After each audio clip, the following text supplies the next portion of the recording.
Akkam jirtu dhaggeeffattoota keenya yeroo kana qabnu sin dhageechisa aan ejersa abdiiti. Waraanni bilisummaa Oromoo zoonii giddu gala Oromiyaa tarkaanfii murna bilxiginnaa irratti fudhateen injifannoo argate.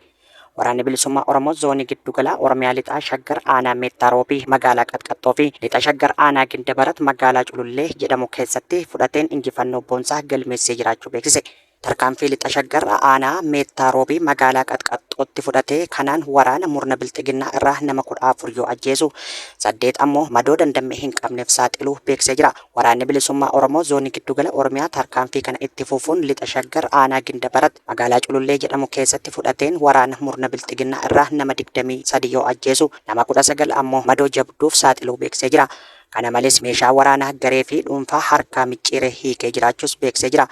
Gama meeshaatiin qawween AKM7 snaayipariin tokkoo fi hidhannoo guutuu waliin dugda diinaa irraa hiikuun garii mooraa qabsoo bilisummaa Oromootiif taasisuu beeksisee jira.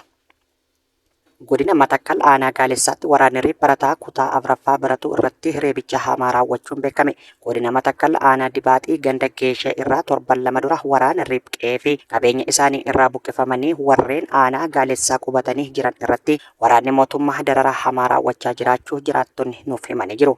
Waraanni mootummaa guraandhala 2026 barataa Abrahaam Abdiisaa jedhamu barataa kutaa afuraffaa baratu kan umuriin waggaa 13 ta'u beeksisa dubbiste jedhamuun to'atamee reebicha hamaan irratti raawwatamu maatiin maddeen himanii jiru.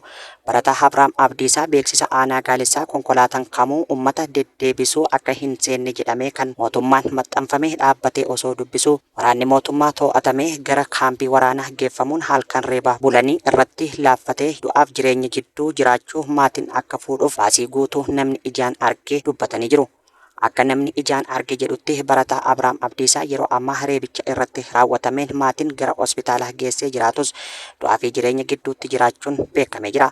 Haalli godina Matakkal aanaa Dibaaxii ture amma immoo gara aanaa Gaalessaatti darbuun jiraattota irraan waraanni mootummaa miidhaa qaqqabsiisaa jiraachuu uummanni Oromoo naannichaa jiru maddeeniif himanii jiru. Qaamni nu hidhu, nu reebu, nu dararu, qabeenya keenya barbadeessuu fi nu buqqisu qaama mootummaati kan mootummaan hoogganudha jedha hawaasni Oromoo naannicha sanaa. Uummanni Oromoo addunyaa irra jiru akkasumas miidiyaaleen Oromoo sagalee akka nuuf ta'u haala keessa jirru quba nu qabaadhaa jechuunis dhaammatanii jiru. Godina lixa Wallaggaa aanaa Qondaalaa keessatti waraanni mootummaa PP manguddoo tokko ajjeesuun dhagahame. Godina lixa Wallaggaa aanaa Qondaalaa ganda Anshuunfaa keessa gara jabeeyyiin loltoota mootummaa amajjii 30 2026 manguddoo ganna 50 olii nama maqaan isaa Ismaa'il Abdallah jedhamu badii tokko malee rasaasa itti roobsuun ajjeesanii gatuu jiraattonni maddeen itti himan. Akka maddeen himanitti manguddoon kun hirmaannaa siyaasaa dhaaba kamiyyuu kan hin qabne yoo ta'u ergamtoonni sirnichaa garuu maqaa qabata waraana bilisummaa Oromoo deeggartuu jedhu itti moggaasuun ajjeesuu beeksisanii jiru. Godina Walloo aanaa Baatetti qaamonni mootummaa namoota nagaa irratti ajjeechaa sukkaneessaa raawwachuun barame. Ergamtoonni mootummaa ajjeechaa sukkaneessaa kana namoota nagaa lama irratti raawwatanii qaamota hin beekamnetu ajjeese jechuun hawaasa goomsaa jiraachuun barame.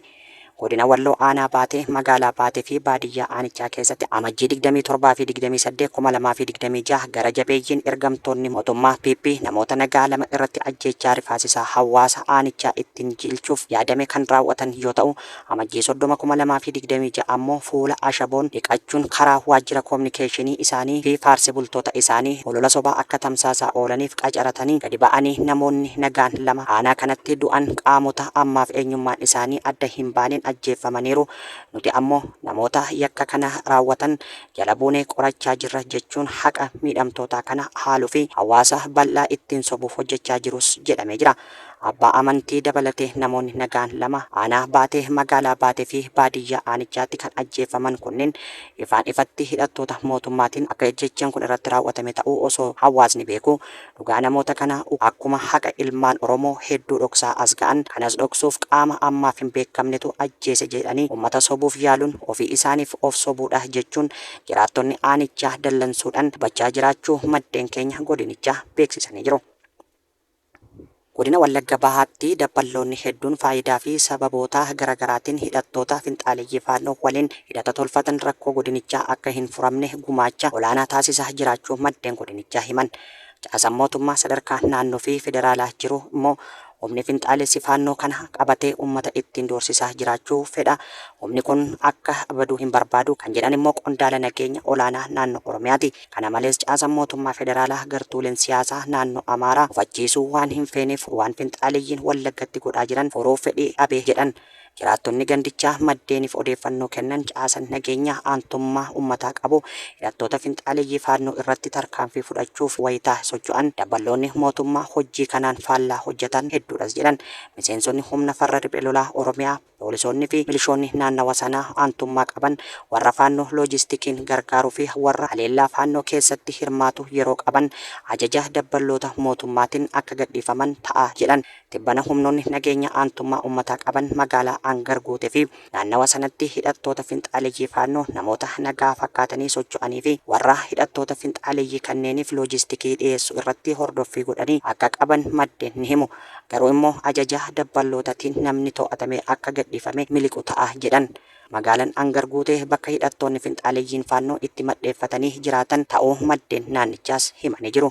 Hidhattoonni finxaaleeyyii faannoo fi deeggartoonni isaanii gandoota baadiyyaa fi magaalota naannawa sanaa kanneen akka Andoodee Dichoo, Lalistuu Angar, Fiixii Boqqoo, Alii Tulluu, Gaanaa guutee keessa dhokatanii taa'u jedhan. Qaamoleen nageenyaa eeruu uummata biraa dhufuun adamsanii hidhattoota finxaaleeyyii fi humsitoota isaanii magaalaa Angar guutee maddeeffatan yeroo qaban hoggasuma dabballoota mootummaa godinaatiin bilbilame dabballoonni mootummaa deebisanii humnoota mootummaa jara qabanitti bilbilanii gadhiisisaa akka jiran maddeenitti himanii jiru. Humni finxaalessi faannoo naannawa sanaa hunkuraa jiru akka hin banne irra caalaa gochaa kan jiru caasaadhuma mootummaa aanadhaa qabee hanga federaalaa jiru akka ta'e qondaalli nageenya olaanaan naannoo Oromiyaa tokko maddeenitti himuunis mirkaneessanii jiru.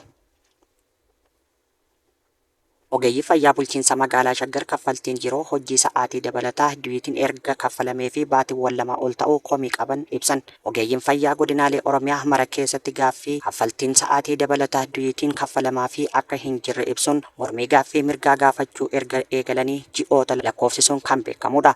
Keessattuu torban darbe kana keessa hojjettoonni fayyaa buufataalee fayyaa fi hospitaalota Oromiyaa keessa hojjetan guutummaatti mormii dhageessisaa kan turan yoo ta'u, kanaanis wal qabatee hidhaa fi doorsifni adda addaa akka isaan qunnamaa ture maddeeniif ibsaa turuun isaanii ni beekama.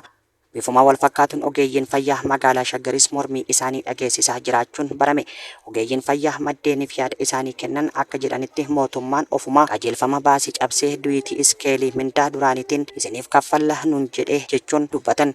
Immoo qajeelfamni mootummaa kabajamuu qaba jechuun duwiitii akkaataa iskeelii mindaa haaratiin akka kaffalamuuf gaafachuu himan. Kanaanis wal diddaan uumamee duwiitiin erga kaffalamee baatiiwwan lama ol ta'uu ibsuun gidduu kana hooggantoonni sadarkaa olii irraa hanga gadiitti ergama fudhatanii dirqama mindaa duraaniitiin nuuf haa kaffalamu jettanii hin mallatteessitan taanan bakka amma jirtan irraa isin kaafne baadiyyaa isin geessina. Warri mana waliin jireenyaa argattanis isin harkaa fudhatama jechuun doorsisa hamaa irratti raawwataa jiraachuu ogeeyyiin fayyaa kunneen yaada isaanii maddeeniif kennaniin ibsanii jiru.